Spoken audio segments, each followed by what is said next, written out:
कैसे हैं आप सब। स्वागत है आपका टीचिंग इंस्टीट्यूट यूट्यूब चैनल पे। बात करेंगे आज हम लोग ईवीएस की टेस्ट सीरीज़ करेंगे। लेक्चर वीडियोस हमने आपको पहले करा दिया है। उसके बाद जो हमारी क्लास आती है आपको हिंदी की क्लास आती है। हिंदी की क्लास के बाद आपको मैथ्स की क्लास, आपको test series and lecture videos दोनों मिल जाती हैं। हिंदी, इंग्लिश, मैथ, सीडीपी और सभी चीज़ों की जो एसएसटी है, टीचिंग से संबंधित जितने भी एग्ज़ाम्स होते हैं, सभी एग्ज़ाम्स की तैयारी आपको यहाँ पर फ्री ऑफ कॉस्ट करवाई जाती है। एक भी रुपया आपको यहाँ पर नहीं लगते हैं। बस आपको चैनल को सब्सक्राइब करना है, बेल आइकन को प्रेस कर लेना है। उसके बाद आपको टेस्ट सीरीज़ और लेक्चर वीडियोस में डेली भाग लेते रहना है। तो चलिए आज का पहला क्वेश्चन देखेंगे।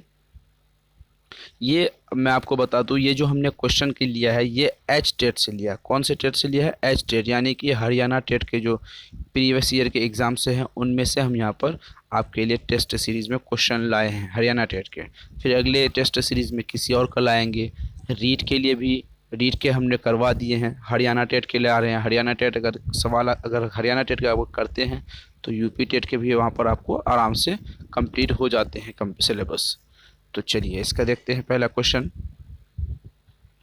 वन उन्मूलन के स्वरूप निम्नलिखित में से किस वायुमंडलीय गैस संगठन के स्तर में वृद्धि होती है? वन उन्मूलन के संबंध में किस निम्नलिखित में से कौन सी गैस वृद्धि होती है? ऑप्शन ए है कार्बन डाइऑक्साइड, ओजोन, वाष्प, जल वाष्प, ऑक्सीजन। ये आपको राइट आंसर बताने हैं। जल्दी इसका राइट आंसर आप बताइए, आपके हिसाब से राइट आंसर क्या होंगे? चलिए इसका राइट आंसर आप जल्दी कमेंट सेक्शन में बताइएगा, आपके हिसाब से राइट आंसर क्या होंगे। हम आपके लिए यहाँ पर डेली 15 क्वेश्चन आपके लिए लाते हैं। डेली 15 क्वेश्चन ईवीएस के लाते हैं। इसके बाद आपको यहाँ पर बताने होते हैं। 15 में से आपके 12 हुए या फिर कम से कम 15, मिनिमम 12 होने चाहिए और मैक्सिमम 15 आपके यहाँ पर राइट आंसर होने चाहिए। तभी आपकी जो प्रैक्टिस कितनी बेहतर हो रही है इससे पता लग जाती है। तो चलिए इसका राइट आंसर क्या होगा, इसका राइट आंसर देखते हैं। ऑप्शन नंबर यहाँ पर जाहिर सी बात है, वन उन्मूलन फलस्वरूप वायुमंडल में गैसीय संगठन का वृद्धि होती है तो वो CO2 होगी। कौन सी होगी? CO2, कार्बन डाइऑक्साइड होगी। कार्बन डाइऑक्साइड की मात्रा भारत में 21.5% से लेके 41.3% तक वन उन्मूलन के माध्यम से ये सही हो सकते हैं। ये कुछ डेटा थे, हम आपको बता दिए। चलिए आगे डेटा की बात करते हैं, आगे क्वेश्चन की बात करेंगे। निम्नलिखित में से कौन सा जल प्रसारित रोग नहीं है? कौन सा जल से प्रसारित रोग नहीं है? हैजा, टाइफाइड, हेपेटाइटिस, ट्यूबकुलोसिस। तो यहाँ पर आपको राइट आंसर बताने हैं कि जल से होने वाले कौन से रोग यहाँ पे नहीं है।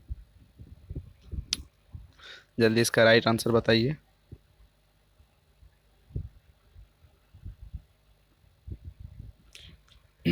चलिए यहाँ पर राइट आंसर ऑप्शन नंबर क्या हो जाएगा? ऑप्शन नंबर डी, ट्यूबरकुलोसिस, जिसको हम इंग्लिश में टीबी भी कहते हैं। क्या कहते हैं? टीबी भी कहते हैं, ठीक है।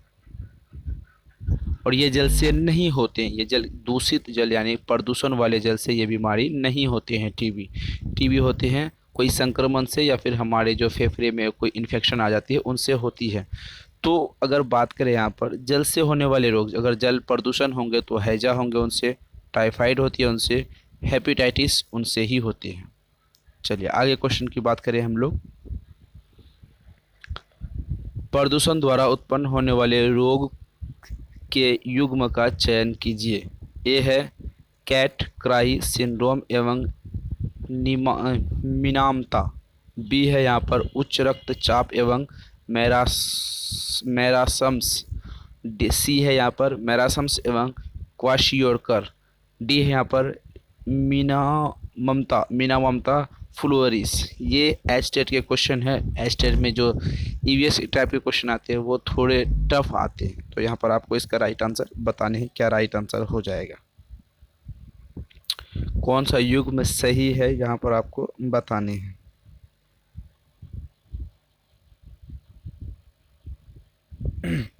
चलिए इसका राइट आंसर ऑप्शन नंबर यहाँ पर हो जाता है डी। ऑप्शन नंबर क्या हो जाएगा? डी, मिनामता एवं फ्लोरिस, मिनामता एवं फ्लोरिस के बारे में अगर मैं आपको एक दो पॉइंट बता दूं तो ये है 1950 में जापान में इनको खोजा गया था। 1950 में कब खोजा गया था इनको? जापान में इनको खोजा गया था। ये पारा दूषित पानी के बीच में ऐसी बीमारियां उसको फैलाती है। चलिए आगे बात करेंगे। क्लोरीफिल में पाई जाने वाली धातु है मैग्नीशियम, कोबाल्ट, लोहा, निकेल। कौन से धातु पाए जाती है आपको यहाँ पर बताने हैं। क्लोरोफिल में कौन सा धातु पाए जाते हैं यहाँ पर आपको बताने हैं। जल्दी इसका राइट आंसर बताइए। आप इसका राइट आंसर क्या होगा आपके हिसाब से?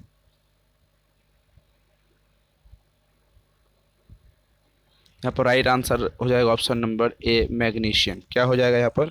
मैग्नीशियम। चलिए आगे बात करेंगे हम लोग। किसी परिभाषिक भौगोलिक अवस्थिति में ही विशिष्ट उपस्थिति की परिस्थिति अवस्था होती है। ऑप्शन नंबर ए है संकटग्रस्त, पैंडेमिक, संसाधनीय, एंडेमिक। तो राइट आंसर आपके हिसाब से क्या होगा? राइट आंसर बताइए। ऑप्शन नंबर क्या होंगे यहाँ पर?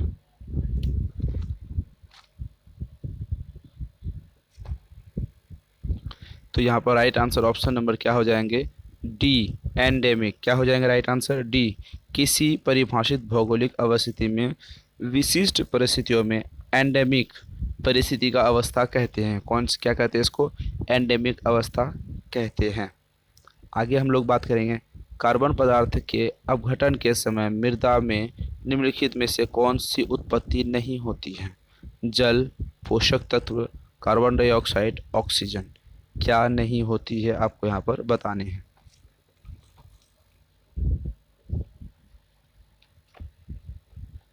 चलिए इसका राइट आंसर बताते हैं।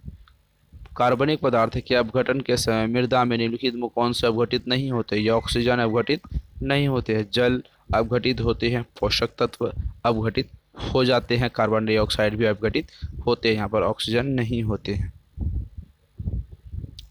विश्व पर्यावरण दिवस 2018 की थीम थी प्रकृति से लोगों को जोड़ना। बी है अपनी आवाज़ उठाए, संतुलन तल नहीं, समुद्र तल नहीं। समुद्र तल का मतलब होता है अगर वार्म होती है हमारे अर्थ पे, गर्मी बढ़ती है तो समुद्र तल का जो पानी होता है वो उसका लेवल ऊपर उड़ जाता है। अगर आप यहाँ पर कहेंगे कि सर पानी होने से तो पानी का लेवल डाउन होनी चाहिए, ऊपर क्यों उड़ता है? गर्मी होने से पानी का लेवल डाउन होना चाहिए, पानी का लेवल क्यों उड़ता है? तो इसके लिए आपको राइट आंसर जानने के लिए इस वीडियो का डिस्क्रिप्शन बॉक्स में हमने लेक्चर वीडियो का लिंक दे दिया है, वहाँ पर जाएंगे और आप लेक्चर वीडियो देखेंगे तभी आपको अच्छी तरीके से समझ आएंगी। आगे बात करेंगे प्लास्टिक प्रदूषण को पराजित करना। डी है यहाँ पर सावधानी पूर्वक उपभोग करना। तो चलिए इसका राइट आंसर क्या हो जाएगा आपको यहाँ पर बताने हैं।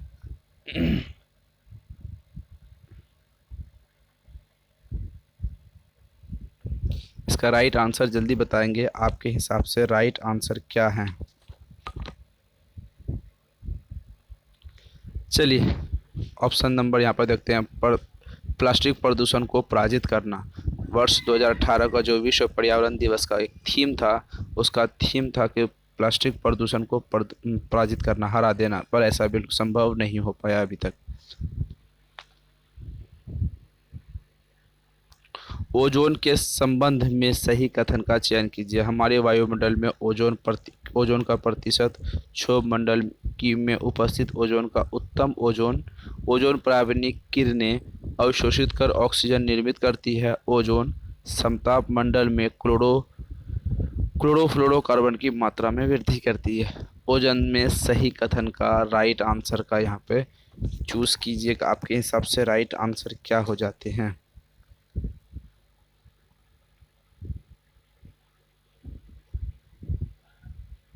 चलिए ओजोन संबंधी यह कथन चयन है कि ओजोन यहाँ पर ऑप्शन नंबर सी हो जाएगा। ओजोन पृथ्वी के वायुमंडल को सतह को 93% कितनी 93.99% को अवशोषित कर निर्मित कर लेती है। Option number C right answer हो जाएंगे। 1992 में रियो शिखर सम्मेलन का एजेंडा 21 संबंधित हैं। वो कौन कौन से हैं? संसाधनीय विकास से, प्रदूषक कीमत देगा का सिद्धांत से, प्रदूषण शिक्षा से, ओजोन परत के संरक्षण से। क्या राइट आंसर होंगे, आपको यहाँ पर राइट आंसर बताने हैं।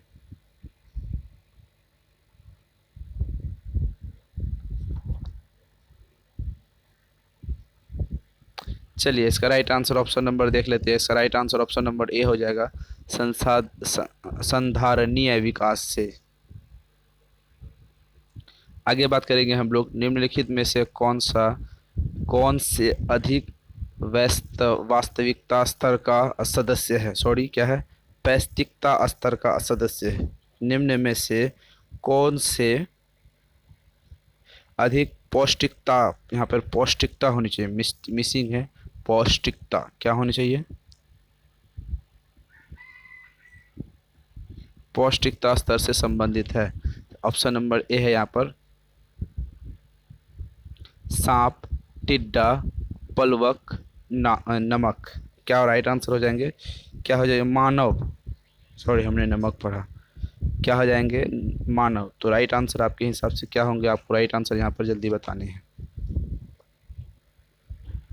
पौष्टिकता से संबंधित यहाँ पर सीधा आपको दिख रहा होगा ऑप्शन नंबर डी मानव है। आगे बात करेंगे, निम्नलिखित में से कौन सा ग्रीन गुड डीज नहीं है, लाल बत्ती एवं गाड़ी का इंजन बंद करना, कचरे को जला देना, पक्षियों के लिए दाना पानी रखना, आहार में विभिन्न अनाज खाए, आहार में विभिन्न अनाज खाए। ऑप्शन यहाँ पर आपको चूज करने हैं, राइट आंसर जल्दी बताइए। निम्नलिखित में से कौन सा ग्रीन गुड डिश नहीं है, जल्दी इसका राइट आंसर बताइए, आपके हिसाब से क्या है।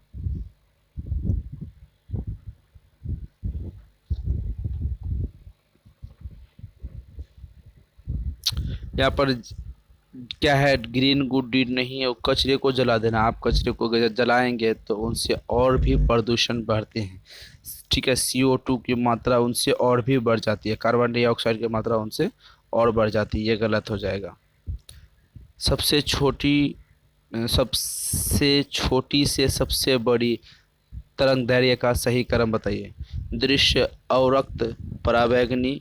ऑप्शन ए ऑप्शन बी है पराबैंगनी, दृश्य, अवरक्त, अवरक्त दृश्य, पराबैंगनी, पराबैंगनी अवरक्त दृश्य। आपको राइट आंसर बताने हैं यहाँ पर।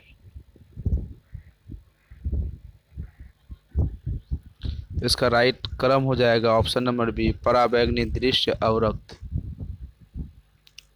आगे क्वेश्चन देखते हैं, निम्नलिखित में से कौन सा एक मुद्राखोर नहीं है, मशरूम, गिद्ध, दीमक, केचुआ। कौन सा यहाँ पे ऑप्शन आपके सामने, कौन सा क्या नाम है, मुर्दाखोर नहीं है, ठीक है, ऑप्शन आपके सामने है, ऑप्शन आपको बताने हैं। ऑप्शन नंबर ए हो जाएगा यहाँ पर मशरूम। केंद्रीय प्रदूषण नियंत्रण बोर्ड के अनुसार रियायती इलाके के लिए ध्वनि सीमा है। ऑप्शन ए है 45 डेसिमल, 55 डेसिमल, 75 डेसिमल, 90 डेसिमल।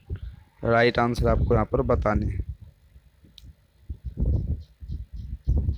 जल्दी इसका राइट आंसर क्या होगा, आप आपके हिसाब से राइट आंसर बताइए।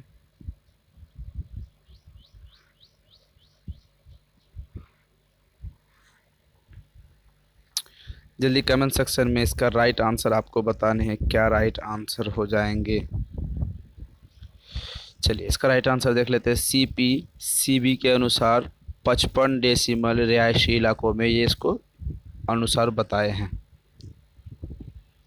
जब निम्न करणीय ठोस अपशिष्ट फेंकने के लिए ए रंग के कचरे का दान का उपयोग करते हैं, जबकि पुनः चक्रित करने योग्य अपशिष्ट बी रंग के कचरेदान में फेंके जाते हैं। ए एवं बी को पहचानिए। यहाँ पर ऑप्शन नंबर आपके सामने है। ऑप्शन ए है ए नीला बी हरा, ए हरा बी नीला काला, ए नीला बी काला, ए हरा बी नीला। तो राइट आंसर आपको यहाँ पर बताने हैं, क्या राइट आंसर हो जाएंगे।